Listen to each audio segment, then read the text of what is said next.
How to use Python AI tools with Excel. Follow my instructions. In 2025, combining Python with Excel gives you powerful AI capabilities, allowing you to predict trends, automate decisions, and handle complex data workflows with ease.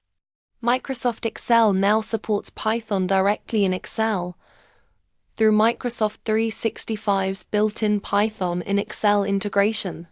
This means you can run machine learning models, data analysis, and visualizations, all from within your spreadsheet. To get started, open Excel, go to the Formulas tab and choose Insert Python. You can now write Python code inside a cell to analyze large datasets. For example, you can import libraries like Pandas, Matplotlib, or scikit-learn to clean data. Want to predict future sales or customer behavior? Use Python's Profit or scikit-learn to train models and visualize future trends. You can select your Excel data as input, apply your model, and show predictions right next to the original data in a new column, all without switching platforms.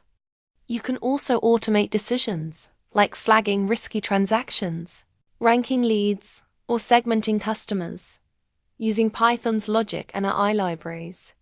And with AI assistants like ChatGPT or Copilot, you can even generate the Python code you need based on simple prompts like, build a linear regression model from this Excel table and plot the forecast. By combining the familiarity of Excel with the power of Python and AI, you get a smart, flexible toolset that's perfect for data-driven professionals in finance, marketing, logistics, and more. Thanks for watching.